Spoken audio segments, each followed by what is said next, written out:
너 지금 내 말이 말 같지 않니? 쨍그랑. 날카로운 파열음과 함께 찻잔 받침이 대리석 바닥 위에서 산산조각이 났다. 강원도 인제군 원통 터미널 근처 군인들 사이에서는 나름대로 고급스럽기로 소문난 카페 로열의 구석진 VIP룸이었다. 고막을 찢을 듯한 고성의 카페 아르바이트생이 문 쪽을 기웃거렸지만 문 앞에 떡하니 버티고 선 정장 차림의 사내들을 보고는 황급히 고개를 돌렸다. 룸 안의 공기는 시베리아 벌판보다 차가웠다. 소파 한가운데 다리를 꼬고 앉은 여자는 제7보병사단장 박진철 소장의 아내 최미숙이었다. 머리부터 발끝까지 휘감은 명품 로고가 그녀의 콧대만큼이나 번쩍거렸다. 그녀의 맞은편에는 흙먼지가 채 가시지 않은 전투복 차림의 여군 이시야 하사가 허리를 꼿꼿이 세운 채 앉아 있었다. 테이블 위에는 두툼한 흰 봉투가 놓여 있었다. 봉투 입구가 살짝 벌어져 그 안에 든 5만 원권 다발이 노골적으로 속살을 비추고 있었다. 사모님, 말씀하신 내용은 들어드릴 수 없습니다. 시아의 목소리는 낮지만 단단했다. 마치 바위 같았다. 미숙의 눈썹이 꿈틀거렸다. 그녀는 기가 막힌다는 듯 헛웃음을 터뜨리며 손에 든 부채를 쫙 펴서 입가를 가렸다. 어머, 얘 좀 봐. 못 들어주겠다니? 내가 뭐 대단한 거 시켰니? 우리 민우 피부가 약해서 햇볕 오래 쬐면 안 되는 거 너도 알잖아. 행군할 때 앰뷸런스 좀 태우고 아침 점호는 춥니까? 실내 점호로 빼달라는 게 그게 그렇게 어려워? 박민우 이병은 군인입니다. 다른 병사들도 모두 똑같이 훈련받고 생활합니다. 특정 병사에게만 특혜를 주는 건 군법 위반입니다. 군법? 야, 이시야. 미숙이 상체를 앞으로 숙였다. 진한 향수 냄새가 시아의 코를 찔렀다. 군법 위에 뭐가 있는지 알아? 사단장이야. 내 남편 말 한마디면 너 같은 부사관 나부랭이 하나 옷 벗기는 건 일도 아니라고. 융통성이 없으면 눈치라도 있어야지. 내가 지금 빈손으로 부탁하니? 미숙이 턱짓으로 돈봉투를 가리켰다. 이거면 내 월급 몇 달치는 될 거다.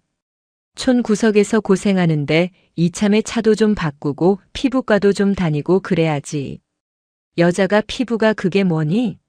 거칠어서 시집이나 가겠어? 시아는 테이블 위에 봉투를 집어들었다. 미숙의 입꼬리가 승리의 미소로 슬쩍 올라갔다. 그럼 그렇지. 돈 싫다는 사람이 어디 있어. 하지만 예상은 보기 좋게 빗나갔다. 시아는 봉투를 미숙의 명품 핸드백 옆으로 쓱 밀어 넣었다. 마음만 받겠습니다. 그리고 민우가 정말 몸이 아프다면 절차대로 군병원 외래 진료를 신청하게 하겠습니다. 하지만 꾀병이나 단순한 투정이라면 분대장으로서 더 엄격하게 지도하겠습니다. 순간 미숙의 얼굴이 불그락푸르락 달아올랐다. 그녀는 벌떡 일어나며 테이블을 쾅 내리쳤다. 이게 진짜 보자 하니까. 야, 너 부모가 그렇게 가르치디? 윗사람이 호의를 베풀면 감사합니다 하고 넙죽받아 처먹을 것이지 어디서 훈계질이야. 제 부모님 이야기는 안 하시는 게 좋겠습니다. 시아의 눈빛이 순간 서늘하게 빛났다. 평소에는 순해 보이는 눈매였지만 가족 이야기가 나오자 맹수처럼 날카로워졌다.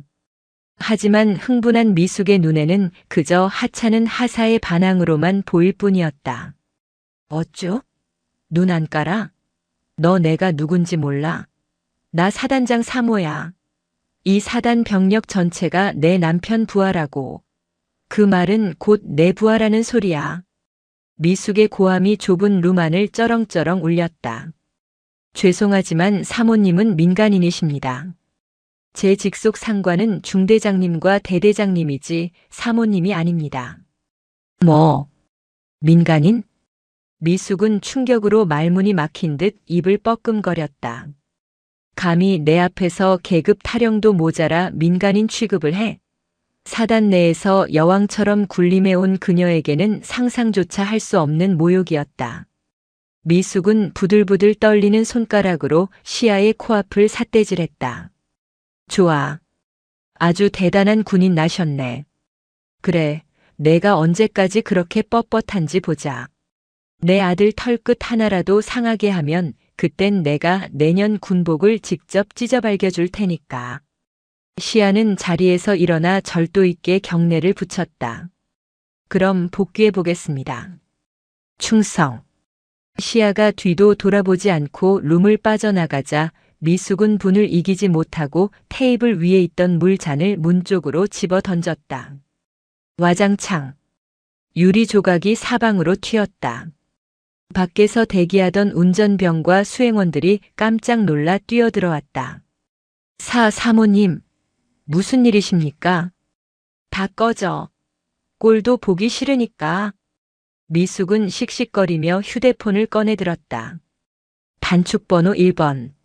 화면에 내 사랑 당신이라는 이름이 떴지만 그녀의 표정은 악귀와 다름없었다. 여보, 나야. 당신 부대에 아주 건방진 년이 하나 있는데 당장 교육 좀 시켜야겠어. 뭐? 누구긴 누구야? 그 여우 같은 이시야 하사인지 뭔지 하는 계집애. 전화기 너머로 당황한 박 소장의 목소리가 들려왔지만 미숙의 귀에는 들리지 않았다. 그녀의 머릿속에는 오로지 하나, 감히 자신에게 훈계질을 한 저 건방진 하사를 어떻게 짓밟아 줄까 하는 생각뿐이었다. 카페를 나온 시아는 깊은 한숨을 내쉬었다. 강원도의 찬 바람이 뜨거워진 뺨을 스치고 지나갔다. 하늘은 맑았지만 마음은 먹구름이 잔뜩 낀 것처럼 무거웠다. 후. 시아는 주머니 속에서 낡은 폴더폰을 만지작거렸다. 단축번호 0번. 아빠라고 저장된 번호를 꾹 누르고 싶은 충동이 일었다. 아빠, 여기 사단장 3호라는 사람이 정말 이상해. 나더러 돈 받고 아들 특혜 달래. 그렇게 이르면 얼마나 편할까? 아빠, 아니 육군 참모총장 이태산 대장의 말 한마디면 사단장 부부는 그날로 끝장일 것이다. 하지만 시아는 고개를 저으며 휴대폰을 다시 주머니 깊숙이 찔러 넣었다. 안 돼. 내 힘으로 하겠다고 약속하고 나왔잖아. 3년. 딱 3년만 버티고 707 특임대 시험 쳐서 당당하게 인정받을 거야. 시아는 입술을 꾹 깨물었다. 서울 용산구 한남동 공관의 따뜻한 침대와 아빠의 든든한 울타리를 제 발로 차고 나온 건 자신이었다. 육군 참모총장의 딸이라는 꼬리표가 지긋지긋해서 진짜 군인이 되고 싶어서 선택한 길이었다. 부대로 복귀하는 버스에 오르며 시아는 차창 밖을 바라보았다. 멀리 산등성이에 걸린 해가 붉게 타오르고 있었다. 마치 앞으로 그녀에게 닥쳐올 시련을 예고하는 듯했다. 다음 날 아침 제7보병사단 100호 부대 예하 대대장실. 이시야 하사 잠깐 들어오라고 해. 김철수 중령은 인터폰을 내려놓으며 신경질적으로 넥타이를 풀어 헤쳤다. 책상 위에는 조금 전 사단장 박 소장으로부터 내려온 지시사항이 적힌 메모지가 붙어 있었다. 관심 간부 교육 요망. 군 기강 해임 및 상급자 가족 포함에 대한 예절 교육 철저. 사단장이 직접 전화를 걸어와 자네 대대 이 하사 말이야. 교육을 어떻게 시켰길래 집사람이 화병이 나서 눕게 만들어? 라고 쪼아댔으니 김중령 입장에서는 날벼락도 이런 날벼락이 없었다. 똑똑. 들어와. 문이 열리고 시아가 들어왔다. 군복 주름 하나 없이 칼같이 다려 입은 모습, 흐트러짐 없는 걸음걸이. 나무랄 데 없는 군인의 표본이었지만 지금 김중령의 눈에는 그저 골칫덩어리로만 보였다. 충성. 하사 이시야 대대장님 호출 받고 왔습니다. 야 이시야. 김중령이 삐딱하게 의자에 기대앉으며 펜을 딱딱거렸다. 너 어제 사모님 만났지? 그렇습니다. 가서 뭔 짓을 했길래 사단장님한테 전화가 오게 만들어? 너 군생활 편한가 보다. 아주 겁대가리를 상실했어? 사모님께서 부당한 요구를 하셨기에 거절했을 뿐입니다. 부당한 요구? 김중령이 코웃음을 쳤다. 야, 융통성 좀 가져라, 융통성 좀. 사모님이 아들 걱정돼서 좀 챙겨달라는 게 그게 그렇게 부당해? 내가 무슨 독립투사야? 정의의 사도야? 적당히 비위 좀 맞춰드리고 콩고물 좀 떨어지면 받아먹고. 그게 사회생활이고 군생활이야. 죄송합니다. 하지만 형평성에 어긋나는 특혜는 줄 수 없다는 게 제 소신입니다. 소신? 소신? 김중령이 벌떡 일어나 시아의 코앞까지 다가왔다. 누런 담배 냄새가 훅 끼쳤다. 내 소신 때문에 우리 대대 전체가 찍히게 생겼어, 지금. 사단장님이 너 주시하라고 하셨다. 너 오늘부터 각오해라. 김중령은 책상 위에 쌓여있던 서류 뭉치를 시아의 가슴팍에 툭 던졌다. 이거 오늘 내로 다 정리해서 가져와. 창고 재고 파악부터 지난달 훈련 일지까지 싹 다. 토시 하나라도 틀리면 그땐 영창 갈 각오해. 오늘 오후에는 소대 전술 훈련이 예정되어 있습니다. 누가 훈련 빠지래? 훈련은 훈련대로 하고. 잠을 줄이든 밥을 굶든 알아서 해. 나가. 시아는 바닥에 떨어진 서류를 묵묵히 주워들었다. 억울함이 목구멍까지 차올랐지만 여기서 감정을 드러내면 지는 것이었다. 알겠습니다. 충성. 시아가 나가자마자 김중령은 혀를 찼다. 독한 년. 어디 얼마나 버티나 보자. 내무반으로 돌아온 시아는 한숨 돌릴 틈도 없이 군장을 꾸렸다. 오후 훈련 준비 때문이었다. 그때 생활관 구석에서 킬킬거리는 웃음소리가 들려왔다. 아, 엄마. 진짜라니까? 그 미친 하사가 나 완전 꼽줬어. 어제도 내 관물대 뒤지면서 각 안 잡혔다고 지랄했잖아. 박민우 이병이었다. 그는 침상에 비스듬히 누워 몰래 숨겨 들어온 스마트폰으로 통화 중이었다. 분명 일과 시간 중이었고 생활관 내 휴대폰 사용은 금지된 시간이었다. 시아가 성큼성큼 다가가 민우의 손에서 휴대폰을 낚아챘다. 박민우 이병. 뭐야? 민우가 놀란 토끼 눈을 뜨고 시아를 올려다봤다. 일과 시간 중 휴대폰 무단 사용, 그리고 상관 모욕. 지금 뭐 하는 겁니까? 민우는 잠시 당황하는가 싶더니 이내 비릿한 웃음을 흘리며 자리에서 일어났다. 아, 이 하사님. 아니지, 우리 엄마한테 찍히신 분. 차렷. 좀 봐주죠? 우리 엄마 화나면 무서운 거 어제 겪어보셨잖아요. 폰 좀 씁시다. 엄마가 걱정하시는데 효도 좀 해야죠. 민우는 전혀 반성하는 기색이 없었다. 오히려 믿는 구석이 있다는 듯 뻔뻔했다. 주변의 다른 병사들이 겁에 질려 숨을 죽이고 두 사람을 지켜보았다. 시아는 차가운 눈으로 민우를 내려다보았다. 압수합니다. 그리고 진술서 쓰세요. 일과 후 군장 돌 준비하십시오. 진짜 어이없네. 민우가 시아에게 바짝 다가와 귓속말처럼 속삭였다. 이 하사님, 적당히 하세요. 제가 엄마한테 전화 한 통 더 하면 님 진짜 군생활 종치는 수가 있어요. 나 우리 아빠 아들인 거 잊었어요? 그 순간 시아의 머릿속에서 툭 하고 무언가 끊어지는 소리가 들렸다.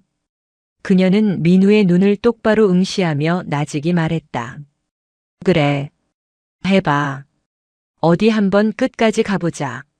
시아의 눈빛에서 뿜어져 나오는 기세에 민우는 저도 모르게 뒷걸음질 쳤다. 그저 깐깐한 여군인 줄만 알았는데 방금 본 눈빛은 마치 맹수의 그것과 같았다.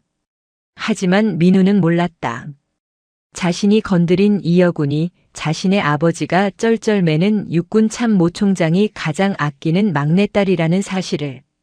그리고 이 싸움이 자신의 집안을 뿌리째 뽑아버릴 거대한 태풍의 시작이라는 것을.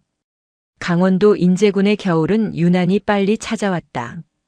11월 초입이었지만 해가 지면 살을 애는 듯한 칼바람이 불어왔다. 하지만 이시야 하사에게는 이 추위보다 더 혹독한 것이 부대 내의 공기였다. 이 하사 잠깐 이리 와봐. 행정보급관 박 상사의 부름에 시아는 쥐고 있던 삽을 내려놓고 뛰어갔다. 며칠 전 내린 눈을 치우느라 장갑은 이미 축축하게 젖어 있었다. 부르셨습니까? 거기 제설 작업은 애들 시키고 자네는 저기 사단장님 관사 쪽으로 좀 가봐야겠다. 관사 말씀입니까? 거기는 관사관리병 소관입니다. 박 상사는 곤란한 듯 뒷머리를 극적이며 눈을 피했다. 아, 나도 아는데 말이야. 위에서 지시가 내려와서 어쩔 수가 없네. 사모님이 굳이 이 하사를 콕 집어서 보내라고 하셨다는데 어쩌냐. 가서 김장독 좀 묻어드리라고 하던데. 시아의 눈썹이 꿈틀했다. 김장독이라니. 일과 시간에 전투복을 입은 부사관을 불러내 사적인 가사 노동을 시키겠다는 의도가 명백했다. 행보관님, 저는 전투부사관입니다. 그런 사적인 지시는 따를 수 없습니다. 아이고 이 사람아, 좀 융통성 있게 살자니까. 자네 요즘 찍혀서 간당간당한 거 몰라? 대대장님이 자네 벼르고 있어. 가서 신용이라도 좀 하고 와. 그래야 나도 편하고 자네도 편해. 박 상사의 애원 반 협박 반의 목소리에 시아는 입술을 깨물었다. 거절할 명분은 확실했으나 여기서 또 거절하면 애꿎은 행보관과 중대원들이 피해를 볼 게 뻔했다. 이것도 작전이라면 작전이었다. 적진의 동태를 살피러 가는 셈 치자. 알겠습니다. 다녀오겠습니다. 시아가 관사에 도착했을 때 마당에는 이미 절인 배추가 산더미처럼 쌓여 있었다. 그리고 그 앞 밍크 코트를 걸친 최미숙이 따뜻한 유자차를 호호 불며 서 있었다. 어머, 이제 오니? 군인이라 그런가 걸음이 굼뜨네. 용무가 무엇입니까? 시아가 딱딱하게 묻자 미숙은 턱짓으로 마당 구석의 땅을 가리켰다. 보이지? 저기 땅 좀 파. 김장독 묻게. 우리 집 관리병 애들은 힘이 없어서 영 시원찮아서 말이야. 군인이니까 삽질은 잘할 거 아니야? 시아는 말없이 삽을 집어들었다. 거절하고 돌아설 수도 있었지만 그랬다간 내일 당장 부대원들에게 어떤 불똥이 튈지 몰랐다. 깡깡. 얼어붙은 땅은 돌덩이처럼 단단했다. 시아가 곡괭이질을 할 때마다 손울림이 어깨까지 전해져 왔다. 땀방울이 맺히고 숨이 턱턱 막혀왔지만 미숙은 따뜻한 차를 마시며 마치 동물원 원숭이를 구경하듯 시아를 바라보았다. 어우 잘하네. 진작 이렇게 고분고분하게 굴 것이지. 여자가 너무 뻣뻣하면 매력이 없어. 안 그래? 그때 현관문이 열리고 박민우 이병이 트레이닝복 차림으로 나왔다. 손에는 귤이 들려 있었다. 엄마 밖에서 뭐해? 추운데 들어와. 우리 아들. 엄마가 일꾼 부려서 일 좀 시키고 있어. 너도 인사해. 내 분대장님 오셨다. 민우가 입에 귤을 우물거리며 힐끗 시아를 쳐다보았다. 흑투성이가 되어 땅을 파는 분대장의 모습에 그는 비릿한 조소를 날렸다. 아, 충성. 고생하시네요, 이 하사님. 삽질폼이 아주 예술이십니다. 시아는 대꾸하지 않고 묵묵히 땅만 팠다. 민우는 킬킬거리며 엄마의 팔짱을 꼈다. 엄마, 나 내일 행군인데 발바닥 아플 것 같아. 깔창 좀 비싼 걸로 사줘. 아이고, 우리 새끼. 발 아프면 안 되지. 엄마가 대대장한테 말해서 앰뷸런스 태워달라고 할게. 걷지 마, 걷지 마. 무릎 상해. 모자의 대화는 노골적으로 시아의 귀를 자극했다. 땅을 파던 시아의 손에 힘이 들어갔다. 흙덩이가 튀어 미숙의 밍크코트 자락에 살짝 묻었다. 엄마야, 이거 뭐야? 미숙이 기겁을 하며 소리쳤다. 너 지금 일부러 그랬지? 내 옷에 흙 튀기려고 일부러 세게 팠지? 실수입니다. 땅이 얼어서 그렇습니다. 실수? 웃기고 있네. 야, 당장 무릎 꿇고 닦아. 어디 감히 몇백만 원짜리 옷에 흙탕물을 튀겨? 미숙이 꽥 소리를 질렀다. 민우도 옆에서 거들었다. 와, 이 하사님 진짜 인성 문제 있네. 사과 안 하세요? 우리 엄마 놀라셨잖아요. 시아는 삽을 땅에 꽂아두고 천천히 허리를 폈다. 그리고 똑바로 미숙을 응시했다. 사모님, 저는 군인입니다. 국민의 생명과 재산을 보호하기 위해 존재하지 사모님의 옷을 닦기 위해 존재하는 사람이 아닙니다. 정 불쾌하시면 세탁비 청구하십시오. 법적으로 배상해 드리겠습니다. 뭐? 법적? 미숙이 뒷목을 잡고 휘청거렸다. 민우야, 들었지? 전현이 지금 나를 협박한다. 법? 그래, 법대로 해보자 이거지. 좋아.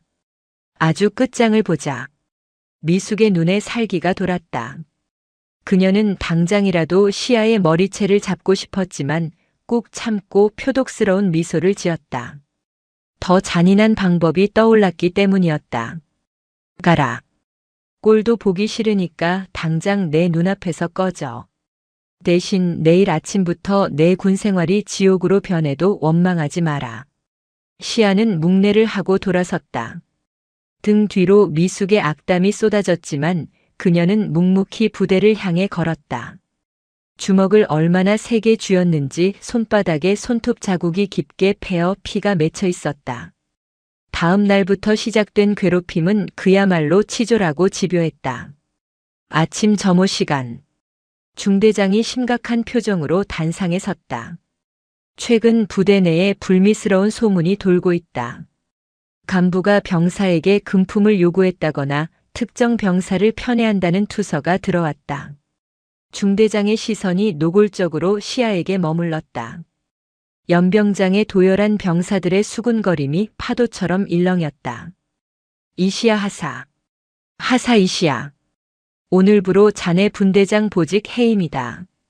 당분간 대기 발령 상태로 행정반에서 근신하도록. 중대장님 해명할 기회를 주십시오.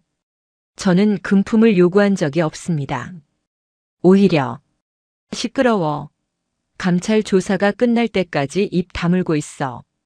명령이다. 중대장은 시아의 말을 싹둑 잘라버렸다. 이미 대대장 김중령과 사단장 라인을 통해 입이 맞춰진 상태였다. 진실 따위는 중요하지 않았다. 중요한 것은 사모님의 심기를 건드린 죄인을 처벌하는 퍼포먼스였다. 시아는 입술을 깨물며 고개를 숙였다. 억울함에 눈시울이 뜨거워졌지만 병사들이 보는 앞에서 울 수는 없었다. 행정반 구석 책상 하나가 시아의 새로운 자리였다.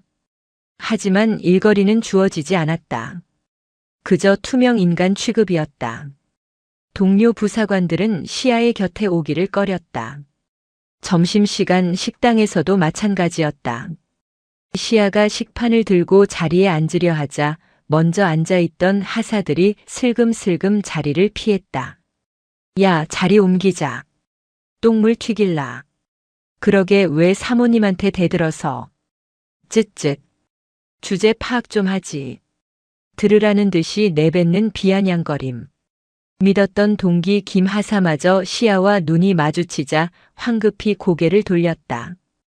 고립감. 그것은 육체적인 고통보다 더 끔찍했다. 아무도 내 편이 없다는 공포, 거대한 권력 앞에 발가벗겨진 채 서 있는 듯한 무력감. 그때 식당 입구에서 왁자지껄한 소리가 들려왔다. 박민우 이병이 동기들과 함께 들어오고 있었다.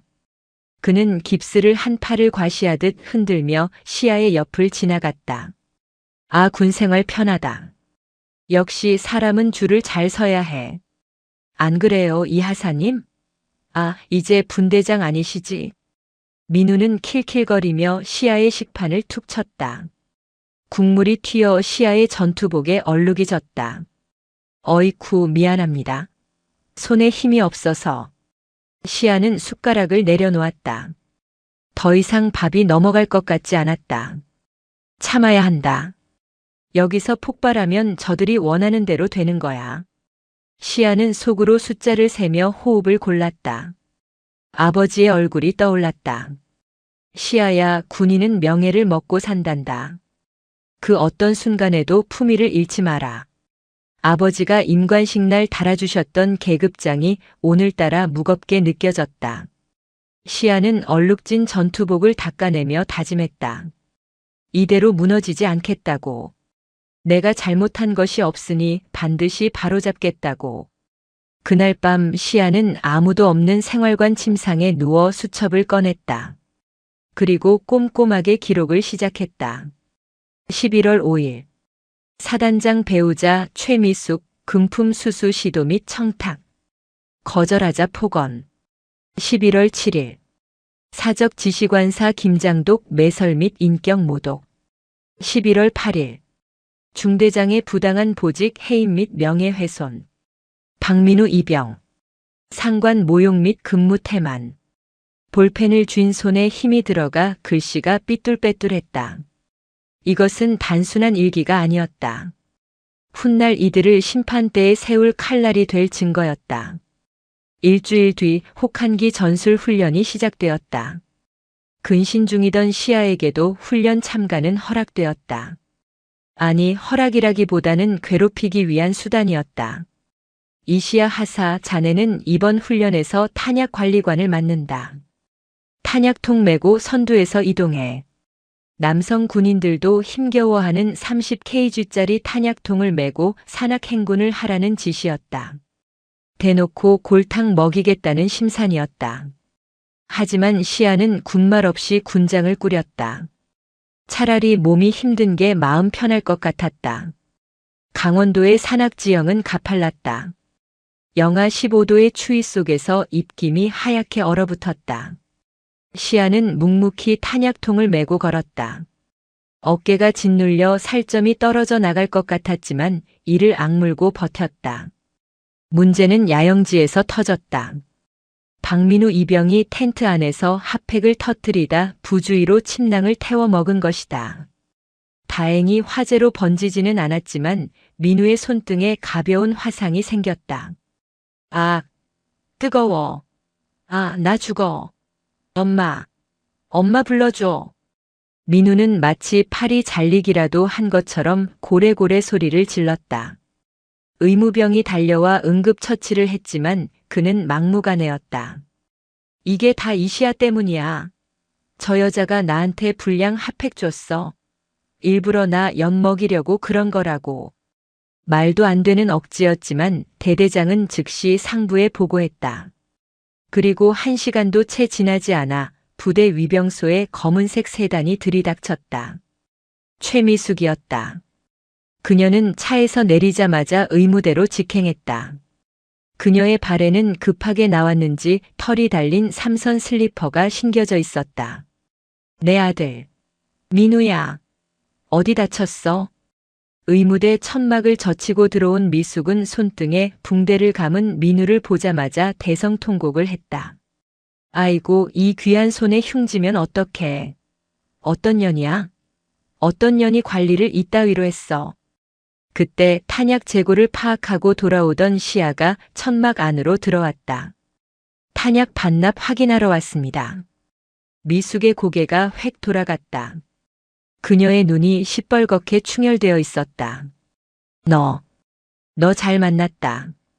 미숙은 다짜고짜 시아에게 달려들었다. 내년이 기어코 내 아들을 잡아? 내가 경고했지? 내 아들 털끝 하나라도 건드리면 죽여버린다고. 진정하십시오. 민우 이병의 부주의로.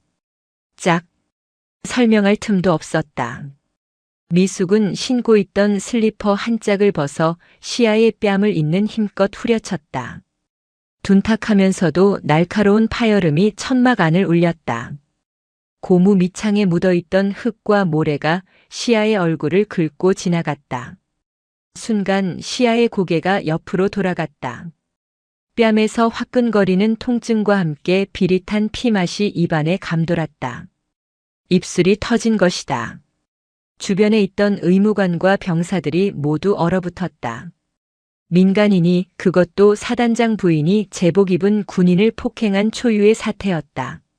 너 같은 건 군인도 아니야. 살인자지. 어디서 1001개 기어 들어와서 내 금쪽 같은 아들을 다치게 해. 너 오늘 제삿날인 줄 알아. 미숙은 분이 안 풀리는지 슬리퍼를 쥔 손을 부들부들 떨며 다시 한번 팔을 치켜들었다. 한 대 더 맞아. 정신 차리게. 붕. 다시 한번 슬리퍼가 허공을 갈랐다.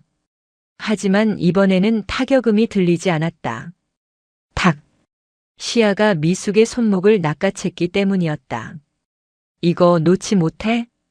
미숙이 비명을 질렀다. 시아의 악력은 상상을 초월했다. 특수부대를 목표로 단련해온 근육이었다. 미숙이 아무리 발버둥 쳐도 바위처럼 꿈쩍도 하지 않았다. 시아는 고개를 천천히 돌려 미숙을 바라보았다. 터진 입술 사이로 붉은 피가 한 줄기 흘러내렸다. 하지만 그녀의 눈빛은 그 어느 때보다 차갑게 가라앉아 있었다. 사모님. 시아의 목소리는 낮았지만 천막 안의 모든 소음을 집어삼킬 만큼 위압적이었다. 지금 하신 행동, 군사시설 내 민간인 난동 및 초병 폭행죄에 해당합니다. 현행범으로 체포할 수도 있습니다. 뭐? 체포? 야, 대대장. 김중령 어딨어? 얘 당장 안 끌어내. 미숙이 악을 쓰며 뒤를 돌아보았다. 하지만 뒤따라 들어온 김중령조차 시아의 기세에 눌려 섣불리 다가오지 못하고 있었다. 그만큼 지금 시아에게서 뿜어져 나오는 살기는 섬뜩했다. 시아는 잡고 있던 미숙의 손목을 거칠게 놓아주었다. 미숙이 중심을 잃고 휘청거렸다. 더 때리십시오. 하지만 기억하십시오. 이 슬리퍼 자국 제 얼굴이 아니라 사모님 인생에 남게 될 겁니다. 시아는 툭 하고 뱉듯이 말을 던지고는 경례도 없이 천막을 나갔다. 미숙은 멍하니 서서 시아의 뒷모습을 바라보았다. 방금 마주친 눈빛, 그것은 겁먹은 피식자의 눈이 아니었다. 먹잇감의 목덜미를 노리는 포식자의 눈이었다. 등골이 오싹해졌다. 뭐야? 저 기집애. 방금 그 눈빛 뭐냐고. 하지만 미숙은 애써 불안감을 떨쳐냈다. 그래봤자 백없는 하사 나부랭이일 뿐이다. 내 남편이 사단장인데 제가 어쩔 거야. 그녀는 바닥에 떨어진 슬리퍼를 신경질적으로 꿰어 신으며 소리쳤다. 김중령, 뭐해? 당장 전현 헌병대 불러서 영창 쳐넣어. 명령 불복종의 하극상으로 엮어서 당장. 천막 밖 차가운 밤 공기 속에서 시아는 터진 입술을 손등으로 닦아냈다. 붉은 피가 하얀 눈 위에 떨어졌다. 그녀는 주머니 속에서 녹음기를 꺼냈다. 빨간 불빛이 깜빡이고 있었다. 녹음이 저장되었습니다. 시아는 밤하늘을 올려다보았다. 북두칠성이 유난히 밝게 빛나고 있었다. 아빠, 이제 보여드릴게요. 제가 어떻게 이기는지. 반격의 서막이 올랐다. 이시야 하사 관물대 비워. 헌병대 수사관들이 내무반에 들이닥친 건 시아가 슬리퍼로 맞은 그날 밤이었다. 헌병 완장을 찬 그들은 마치 테러범을 제압하듯 거칠게 시아를 밀치고 관물대를 뒤지기 시작했다. 지금 뭐 하시는 겁니까? 영장은 있습니까? 시아가 항의했지만 선임 수사관인 박 상사는 코웃음을 쳤다. 영장? 긴급 체포에 영장이 뭐가 필요해? 너 사단장님 사택에서 귀금속 훔쳤다는 제보가 들어왔어. 무슨 소리입니까? 저는 훔친 적 없습니다. 시끄러워. 뒤져보면 알겠지. 와르르. 시아의 관물대에서 전투복과 속옷들이 바닥으로 쏟아졌다. 수사관들은 구나 밑창까지 뜯어내며 이잡듯이 뒤졌다. 그리고 잠시 후 박 상사의 손이 시아의 겨울용 깔깔 이방 상내피 주머니로 쑥 들어갔다. 어라? 이건 뭐냐? 박 상사가 꺼내든 것은 반짝이는 다이아몬드 반지였다. 최미숙이 평소 끼고 다니던 알이 굵은 5캐럿짜리 반지였다. 내무반에 있던 병사들이 숨을 헉 들이켰다. 시아의 눈이 커졌다. 그게 왜 제 옷에 있습니까? 왜 있긴. 내년이 훔쳤으니까 있지. 증거 확보했다. 현행범으로 체포해. 이건 함정입니다. 저는 본 적도 없는 물건입니다. 시아가 소리쳤지만 수사관들은 양쪽에서 시아의 팔을 꺾어 제압했다. 수갑이 차가운 금소금을 내며 손목을 조여왔다. 이 모든 상황을 내무반 문 밖에서 지켜보던 사람이 있었다. 박민우 이병이었다. 그는 킬킬거리며 휴대폰에 문자를 찍었다. 엄마 미션 클리어. 반지는 내가 잘 넣어뒀어. 이제 개 끝났어. 수사관들에게 질질 끌려가면서 시아는 민우와 눈이 마주쳤다.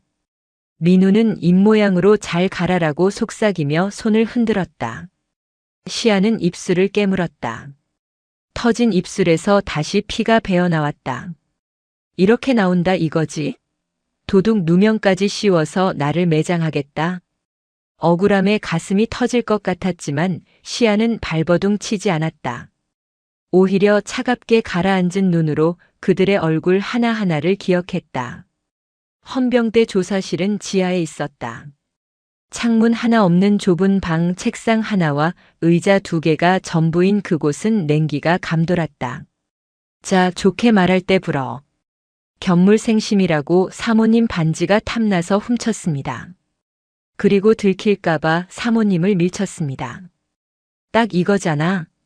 인정하면 정상 참작해줄게. 박 상사는 이미 작성된 조서를 책상 위에 던졌다. 거기엔 시아가 절도범이자 폐륜적인 폭행범으로 묘사되어 있었다. 저는 훔치지 않았습니다. 반지는 누군가 제 옷에 넣은 겁니다. 그리고 사모님이 저를 먼저 폭행하셨습니다. 의무대 CCTV를 확인해 주십시오. CCTV? 아, 그거? 공교롭게도 오늘따라 고장이 났다네. 증거는 내 주머니에서 나온 반지뿐이야. 어디서 거짓말을 해. 쾅. 박 상사가 책상을 내리쳤다. 너 하나 죽이는 건 일도 아니야. 위에서 너 옷 벗기라고 지시 떨어졌어. 그냥 사인해. 아니면 내 군생활뿐만 아니라 내 인생 전체를 빨간 줄로 그어줄 테니까. 조사실의 형광등이 지직거리며 깜빡였다. 시아는 수갑찬 2손을 무릎 위에 올리고 눈을 감았다. 절대적인 고립, 누명, 협박. 보통 사람이라면 멘탈이 나가서 시키는 대로 서명을 했을 상황이었다. 하지만 그들은 몰랐다. 시아가 누구의 딸인지, 그녀가 자라오면서 어떤 교육을 받았는지. 호랑이 굴에 들어가도 정신만 차리면 산다.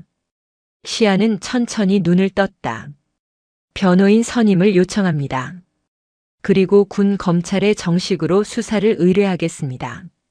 제 지문이 반지에 묻어 있는지 감식 요청합니다. 박 상사의 얼굴이 일그러졌다. 이 독한 년이 진짜. 그때였다. 시아의 머릿속에 한 가지 생각이 스쳤다. 헌병대로 끌려오기 직전, 압수당하기 전 몰래 헌병대 화장실에 숨겨둔 그것. 시아는 헌병대 입구에서 몸수색을 당할 때 기지를 발휘해 녹음기가 든 작은 USB를 여자 화장실 변기 물통 뒤에 붙여두었다. 만약 자신이 구속된다면 누군가 그걸 찾아줘야 했다. 하지만 지금 그녀는 도간에 든 쥐였다. 아빠, 지금쯤이면 아시겠지. 시아는 믿었다. 자신이 매일 보내던 생존 신고 문자가 끊기면 아버지가 움직일 것이라는 것을. 서울 용산구 육군참모총장 공관. 대한민국 육군 서열 1위 이태산 대장은 집무실에서 서류를 검토하고 있었다. 창밖으로 보이는 서울의 야경은 평화로웠지만 그의 미간은 좁혀져 있었다. 비서실장. 예, 총장님. 시아한테서 연락 없나? 네. 어제 오후부터 연락이 두절되었습니다. 휴대폰 전원이 꺼져 있다고 합니다. 이태산의 손에 들린 만년필이 뚝 멈췄다. 막내딸 시아는 아무리 바빠도 하루에 한 번 살아있음이라는 짧은 문자라도 보내는 아이였다. 3년 전 신분을 숨기고 부사관으로 입대하겠다고 고집을 부렸을 때도 매일 연락한다는 조건으로 겨우 허락했었다. 위치 추적해. 이미 확인했습니다. 강원도 인제 7사단 헌병대 내부에 신호가 잡힙니다. 헌병대? 이태산의 눈빛이 매섭게 변했다. 훈련 중이라면 연병장이나 산속이어야 했다. 헌병대에 있다는 건 사고가 났거나 사고를 쳤다는 뜻이었다. 그때 비서실장의 태블릿 PC로 암호화된 메일 한 통이 도착했다. 발신인 7사단 보안과 김중사 시아의 숨겨진 조력자 제목 긴급 보고. 이시아 하사 관련. 비서실장이 급히 내용을 확인하더니 사색이 되어 이태산에게 태블릿을 건넸다. 총장님, 이거 보셔야겠습니다. 이태산은 태블릿을 받아들었다. 화면에는 김중사가 몰래 촬영한 사진 한 장과 음성 파일이 첨부되어 있었다. 사진 속 시아의 모습은 처참했다. 입술은 터져 피가 굳어 있었고 뺨에는 선명한 타박상이 있었다. 양손에는 수갑이 채워져 있었다. 그리고 이어진 음성 파일. 너 같은 건 군인도 아니야. 내 아들 털끝 하나라도. 짝. 이 도둑년. 사모님 반지를 훔쳐? 슬리퍼로 때리는 소리, 최미숙의 표독스러운 욕설, 그리고 억지로 자백을 강요하는 수사관의 협박이 적나라하게 담겨 있었다. 뚝. 이태산의 손에 들려있던 몽블랑 만년필이 반으로 부러졌다. 검은 잉크가 그의 손을 타고 흘러내려 마치 검은 피처럼 보였다. 집무실 안의 공기가 순식간에 얼어붙었다. 30년 군 생활 동안 전장의 사신이라 불렸던 사성 장군의 살기였다. 비서실장은 숨조차 쉴 수 없었다. 비서실장. 예. 총장님. 헬기 띄워. 목소리는 더없이 낮고 차분했기에 더 공포스러웠다. 지금 바로 인제로 간다. 수행원은 최소화해. 경호팀장과 자네만 따라와. 사단 측의 방문 통보는 어떻게 할까요? 의전을 준비하려면 시간이. 통보하지 마. 이태산이 자리에서 일어났다. 그의 거대한 등 뒤로 마치 성난 호랑이의 형상이 아른거리는 듯 했다. 내 새끼가 피를 흘리고 있는데 의전? 다 필요 없어. 오늘 내 손으로 그 부대 가루로 만들어버릴 거니까. 한편 7사단 사단장 관사. 박진철 소장과 최미숙은 축배를 들고 있었다. 당신 진짜 일 처리 하나는 깔끔하다니까? 그 계집애 지금 헌병대 유치장에 처박혀서 질질 짜고 있을 거야. 미숙이 와인잔을 돌리며 킬킬거렸다. 박 소장은 껄껄 웃으며 아내의 어깨를 주물렀다.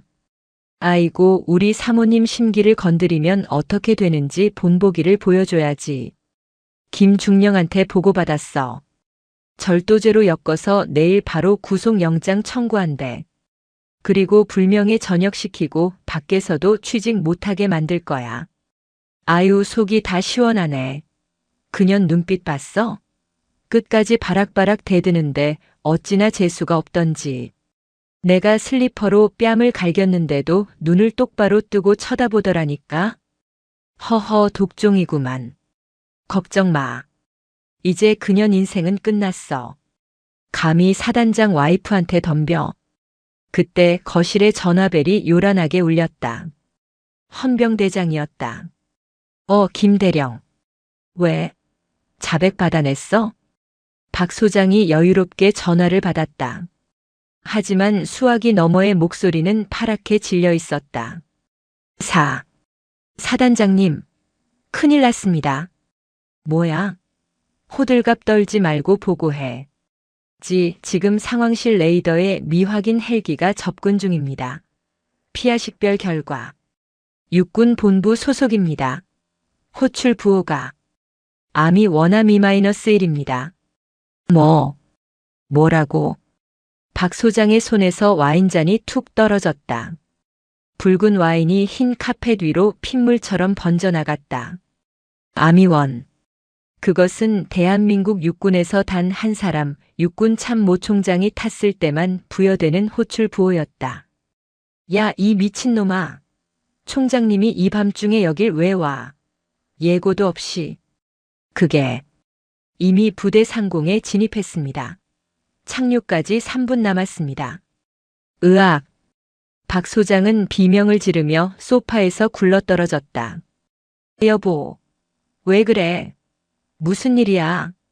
미숙이 놀라서 물었지만 박 소장은 대답할 겨를도 없이 속옷 바람으로 현관을 향해 뛰었다. 비상. 전 부대 비상 걸어. 야, 그 이시야 하사. 걔 어디 있어? 걔 당장 숨겨. 뭐? 걔를 왜 숨겨? 총장님이 오신다고. 만약 총장님이 걔 꼴을 보면 우리 다 죽어. 빨리 아무도 모르는 창고 같은데 처박아 두라고 해. 당장. 두두두두두두두. 칠흑 같은 밤하늘을 찢을 듯한 헬기 소리가 7사단 연병장을 뒤흔들었다. 갑작스러운 비상사태에 자다가 뛰쳐나온 참모들과 병사들이 허둥지둥 도열했다. 박 소장은 전투복 상의 단추도 제대로 못 채운 채 헐레벌떡 연병장으로 달려나갔다. 최미숙은 상황 파악이 안 된 채 관사 창문으로 그 광경을 덜덜 떨며 지켜보고 있었다. 거대한 수리온 헬기가 흙먼지를 일으키며 착륙했다. 로터바람이 어찌나 거센지 도열에 있던 대대장 김중령의 모자가 날아가 버렸다. 쿠궁. 헬기 문이 열리고 트랩이 내려왔다. 가장 먼저 내린 것은 검은 정장을 입은 경호원들이었다. 그들은 살벌한 눈빛으로 사방을 경계했다. 그리고 그 뒤로 야전 상의를 걸친 거구의 남자가 모습을 드러냈다. 어깨에 번쩍이는 별 4개. 육군 참모총장 이태산이었다. 충성. 육군 참모총장님의 부대 방문을 환영합니다. 박 소장이 목이 터져라 소리치며 거수 경례를 했다. 옆에 있던 참모들도 일제히 경례를 붙였다. 충성. 하지만 이태산은 경례를 받지 않았다. 그는 마치 눈앞에 있는 자들이 투명 인간이라도 되는 듯 묵묵히 연병장 바닥을 밟았다. 처벅처벅. 군화 소리가 심장을 짓누르는 듯 했다. 이태산은 박 소장의 코앞까지 다가와 멈춰섰다. 박 소장은 숨이 턱 막혔다. 총장의 눈빛은 사람을 보는 눈이 아니었다. 벌레를, 아주 더러운 벌레를 보는 눈이었다. 박 소장. 예. 사단장 소장 박진철. 부대가 아주 평화롭군. 밤손님이 와도 모를 정도로. 시정하겠습니다. 갑작스러운 방문이라 미처 준비를. 내 딸 어디 있나? 이태산의 입에서 나온 말은 엉뚱했다. 박 소장은 순간 귀를 의심했다. 예. 딸이라니요? 내 딸. 이시야 하사. 어디 있느냐고 물었다. 쿵. 박 소장의 심장이 바닥으로 떨어지는 소리가 들리는 듯 했다. 옆에 서 있던 김중령은 다리에 힘이 풀려 휘청거렸다. 이시아가. 총장 딸. 그 도둑년 취급받던 하사가. 총장님. 그게 무슨. 못 들었나? 이시야 하사 지금 어디 있냐고. 이태산의 고함이 연병장을 쩌렁쩌렁 울렸다. 그것은 사자의 포효였다. 박 소장은 사색이 되어 입술을 달달 떨었다. 헌병대에 있습니다. 저 절도 혐의로 조사 중이라. 절도? 이태산이 기가 막힌다는 듯 헛웃음을 터뜨렸다. 내 딸이 뭐가 부족해서 도둑질을 해? 내 재산이 얼만지 알고 짓거리는 건가? 이태산은 옆에 있던 비서실장에게 손짓했다. 비서실장은 들고 있던 태블릿 PC를 박 소장 얼굴 앞에 들이밀었다. 화면에는 퉁퉁 부은 얼굴로 수갑을 차고 있는 시아의 사진이 떠 있었다. 이게 자네가 말한 절도범의 모습인가? 이태산의 목소리가 낮게 깔렸다. 감히 내 딸의 얼굴에 손을 대? 내 마누라가. 박 소장은 그 자리에서 털썩 주저앉고 말았다. 오줌을 지렸는지 바지춤이 축축하게 젖어 들어갔다. 안내해. 헌병대로. 이태산은 쓰러진 박 소장을 넘어 그대로 헌병대 건물을 향해 성큼성큼 걸어갔다. 뒤따르던 경호원들이 길을 막는 간부들을 거칠게 밀쳐냈다. 한편 헌병대 유치장. 박 상사는 밖에서 들려오는 헬기 소리에 의아해하며 시야를 다그치고 있었다. 야, 밖이 소란스러운 거 보니까 사단장님 오셨나 보다. 너 이제 진짜 끝났어. 빨리 지장 찍어. 그때였다. 쾅. 철문이 굉음과 함께 떨어져 나갈 듯 열렸다. 헌병들이 놀라 총을 겨누려다 들어오는 인물의 어깨에 달린 별을 보고는 얼어붙어 버렸다. 이태산이 좁은 조사실 안으로 들어왔다. 그의 눈에 가장 먼저 들어온 것은 낡은 철제 의자에 묶여있는 딸 시아였다. 터진 입술, 헝클어진 머리카락, 그리고 손목을 조이고 있는 은색 수갑. 시아가 천천히 고개를 들었다. 퉁퉁 부은 눈이 아버지를 향했다. 아, 아빠. 그 한마디에 이태산의 억장이 무너져 내렸다. 천하의 사성 장군, 전쟁터에서도 눈 하나 깜짝 안 하던 강철 같은 남자의 눈가가 붉어졌다. 이태산은 한 걸음에 달려가 박 상사를 어깨로 밀어버리고 시아 앞에 무릎을 꿇었다. 시아야. 떨리는 손이 딸의 상처투성이 뺨을 어루만졌다. 늦어서 미안하다. 아빠가 너무 늦게 왔어. 시아의 눈에서 참았던 눈물이 툭 떨어졌다. 아빠, 나 안 훔쳤어. 진짜야. 안다. 알아. 내 딸이 그럴 리가 없지. 이태산은 시아를 와락 끌어안았다. 그리고 천천히 고개를 돌려 구석에 처박혀 벌벌 떨고 있는 박 상사를 바라보았다. 열쇠. 예. 예. 수갑 열쇠 내놓으라고. 이 개새끼야. 이태산의 고함에 박 상사는 비명을 지르며 열쇠를 바닥에 떨어뜨렸다. 찰칵. 수갑이 풀렸다. 이태산은 자신의 야전 상의를 벗어 시아의 어깨에 덮어주었다. 그리고 딸을 부축해 일으켜 세웠다. 조사실 밖 복도에는 어느새 박진철 소장과 김철수 중령, 그리고 소식을 듣고 달려온 최미숙이 헐레벌떡 도착해 있었다. 최미숙은 아직 상황 파악이 덜 된 채 남편이 주저앉아 있는 걸 보고 소리쳤다. 여보, 왜 그래? 전현이 뭐라고 했길래? 그때 이태산이 시야를 부축한 채 조사실 문을 나섰다. 최미숙의 눈이 이태산과 마주쳤다. 당신은? TV에서나 보던 얼굴. 대한민국 군인이라면 누구나 아는 얼굴. 이태산은 시야를 비서실장에게 잠시 맡기고 천천히 최미숙 앞으로 걸어갔다. 그의 군화 발소리가 복도를 울릴 때마다 최미숙의 심장은 쪼그라들었다. 내가 내 딸 뺨을 때린 그 손인가? 이태산이 최미숙의 오른손을 쳐다보며 물었다. 아니, 저기 총장님. 그게 오해가. 최미숙이 뒷걸음질 쳤지만 등 뒤는 벽이었다. 내 딸은 내가 지난 20년 동안 때리기는커녕 큰 소리 한 번 친 적 없이 키운 자식이다. 그런 내 딸을 내가 슬리퍼로 때려. 이태산의 눈에서 푸른 불꽃이 일렁였다. 기대해라. 내 남편의 계급장이 뜯겨나가는 걸 보는 게 고통스러울지 아니면 내가 감옥에서 썩는 게 더 고통스러울지. 아주 천천히 뼈저리게 느끼게 해주마. 최미숙은 그 자리에서 흰자를 보이며 기절해버렸다. 밤은 깊었지만 7사단의 진짜 밤은 이제부터 시작이었다. 피해 숙청이 예고된 밤이었다. 최미숙이 거품을 물고 기절하자 복도는 아수라장이 되었다. 박진철 소장은 아내를 흔들어 깨우려다 이태산 총장의 싸늘한 시선을 느끼고는 엉거주춤 멈췄다. 치워. 이태산의 짧은 명령이 떨어졌다. 예. 저 여자 당장 치우라고. 내 눈앞에 있는 것 자체가 불쾌하니까. 이태산의 손짓에 경호원 2명이 짐짝처럼 최미숙을 들어 올려 의무실 쪽으로 끌고 갔다.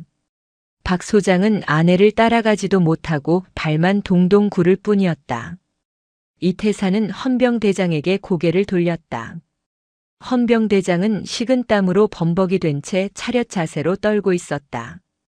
헌병대장. 예. 헌병대장 대령 최기철. 지금 즉시 7사단장 박진철 소장, 대대장 김철수 중령, 그리고 강압수사를 진행한 수사관 박 상사. 전원 보직 해임하고 구속 수사해. 구속 말씀입니까? 하지만 사단장님은 장성이라 절차가. 절차? 이태산이 헌병대장의 코앞까지 성큼 다가갔다. 전시 상황에 준하는 비상사태다. 내 명령이 군법이야. 그리고 감찰실장 불러. 이 부대 장부란 장부는 모조리 압수해.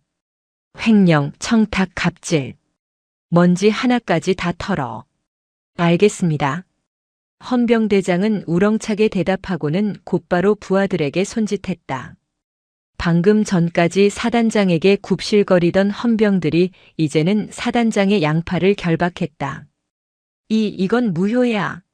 총장님, 제가 누군지 아시지 않습니까? 저 박진철입니다. 육사 후배 아닙니까? 박 소장이 끌려가며 악을 썼다. 하지만 이태산은 그를 쳐다보지도 않고 시아에게 시선을 고정했다. 시아야, 증거 있느냐? 시아는 고개를 끄덕였다. 그리고 비틀거리는 걸음으로 헌병대 화장실 쪽으로 향했다. 잠시 후 그녀의 손에는 물기를 닦아낸 작은 USB 메모리가 들려 있었다. 여기 다 있습니다. 저들이 제게 무슨 짓을 했는지. 시아가 조사실 노트북에 USB를 꽂았다. 스피커 볼륨을 최대로 올렸다. 너 같은 건 군인도 아니야. 살인자지. 어디서 1001개 기어들어와서. 짝.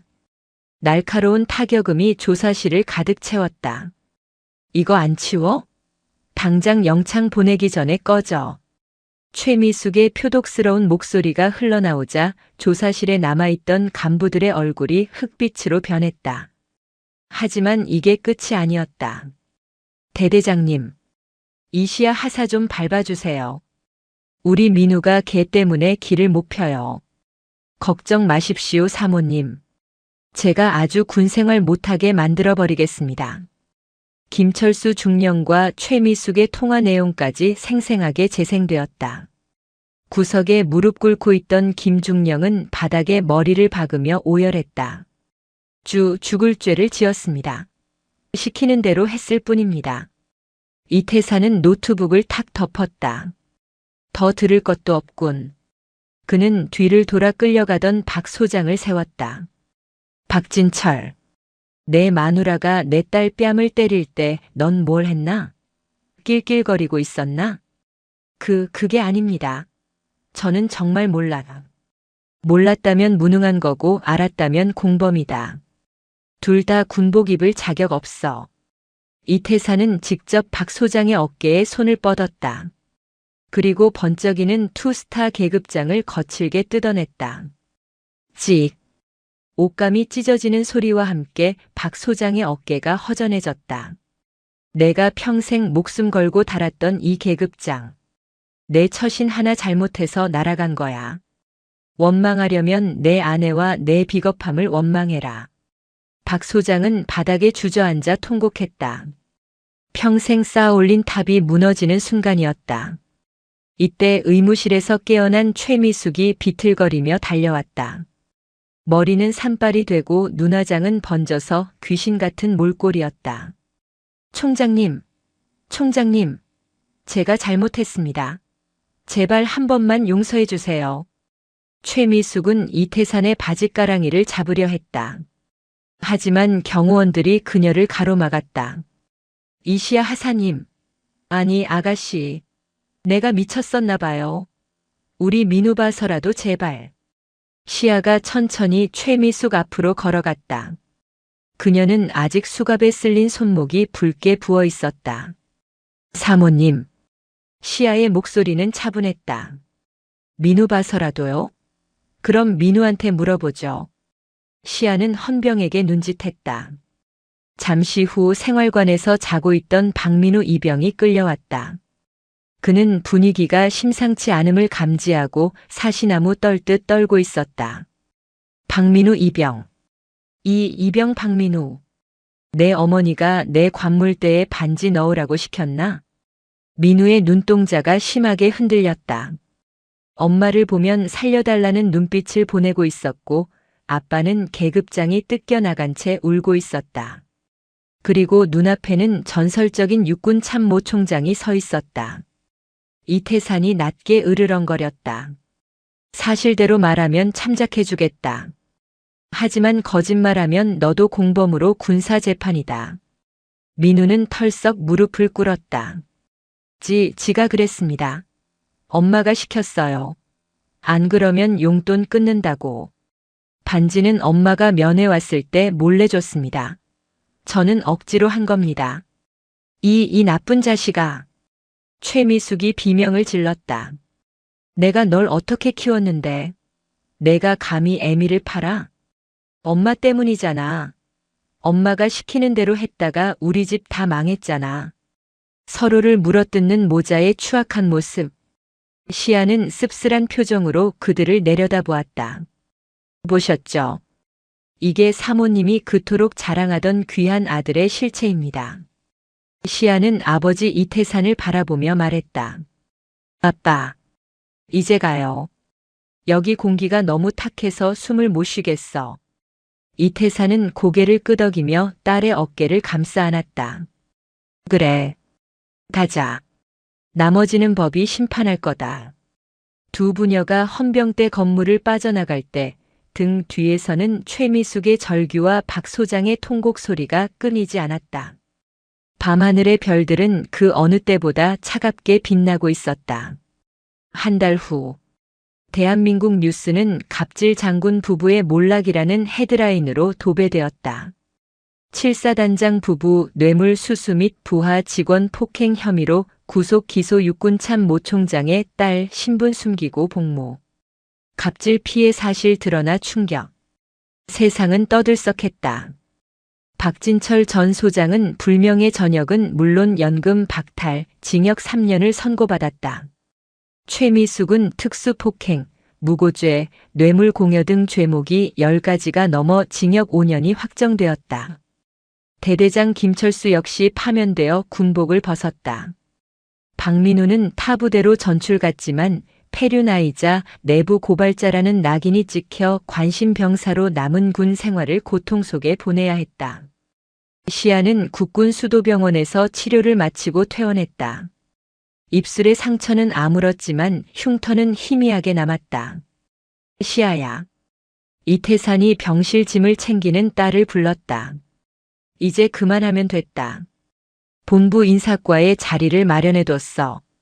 편하게 근무하면서 장교 지원해라. 아빠가 도와주마.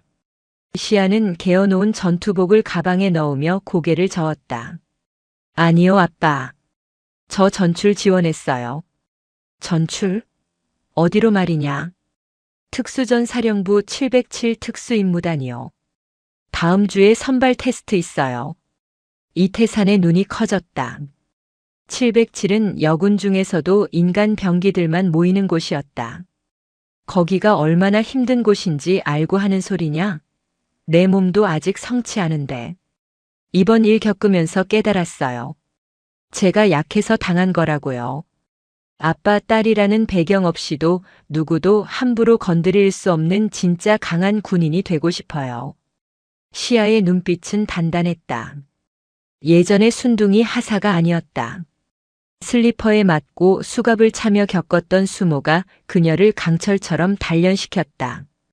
이태사는 한참 동안 딸을 바라보다가 허허 웃으며 딸의 어깨를 두드려 주었다. 그래, 내 딸 맞구나.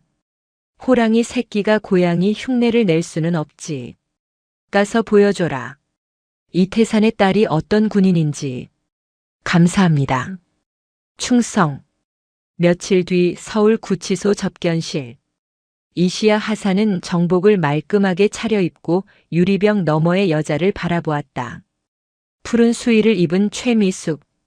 한 달 전만 해도 명품을 휘감고 다니던 사모님의 모습은 온데간데 없었다. 화장기 없는 얼굴은 쭈글쭈글했고 머리는 하얗게 새어 있었다. 오셨어요? 최미숙이 힘없는 목소리로 물었다. 그녀는 시아의 눈을 제대로 쳐다보지도 못했다. 할 말이 있다고 해서 왔습니다. 미안해. 정말 미안해요. 내가 눈이 멀었었나 봐. 총장님 따님인 줄 알았으면. 아직도 모르시네요. 시아가 말을 끊었다. 제가 총장 딸이라서 미안한 겁니까? 만약 제가 진짜 힘없는 흙수저 하사였다면 사모님은 여전히 저를 짓밟고 깔깔거리셨겠죠. 그게 아니라. 사모님, 기억나십니까? 제 뺨을 때리면서 하신 말씀. 시아는 유리벽에 손을 대었다. 계급이 인격이라고 하셨죠. 틀렸습니다. 시아는 자신의 가슴에 달린 하사 계급장을 어루만졌다. 계급은 책임입니다. 당신 남편은 별 2개의 무게를 견디지 못해서 추락한 거고 당신은 남편의 계급을 당신 것으로 착각해서 괴물이 된 겁니다. 최미숙은 고개를 떨구고 흐느꼈다. 후회의 눈물이었지만 너무 늦은 눈물이었다. 죗값 치르세요. 그리고 민우 면회 한 번 안 온다고 들었습니다. 자식 탓하지 마세요. 그 아이 괴물로 만든 건 바로 당신이니까. 시아는 자리에서 일어났다. 뒤도 돌아보지 않고 접견실을 나서는 그녀의 발걸음은 깃털처럼 가벼웠다. 1년 후 경기도 이천 특수전사령부 연병장. 교육생 127번. 더 빨리 못 뛰어? 나고 하면 집에 간다. 교관의 고함 소리가 흙먼지 속에 울려 퍼졌다. 진흙탕을 구르고 타이어를 끌며 달리는 교육생들 사이에서 유독 눈에 띄는 여군이 있었다. 진흙투성이 얼굴, 땀으로 젖은 머리카락. 하지만 눈빛만은 형형하게 빛나고 있었다. 이시아였다. 그녀는 숨이 턱 끝까지 차올랐지만 멈추지 않았다.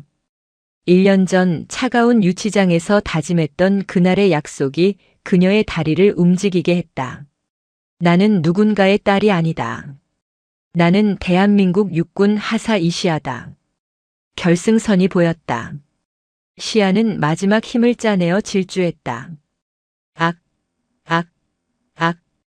기합 소리와 함께 결승선을 통과한 시아는 바닥의 대자로 뻗었다. 파란 가을 하늘이 눈에 들어왔다. 구름 한 점 없는 맑은 하늘이었다. 이시아 하사. 교관이 다가와 손을 내밀었다. 707 선발을 축하한다. 기록 1등이다. 시아는 교관의 손을 잡고 일어났다.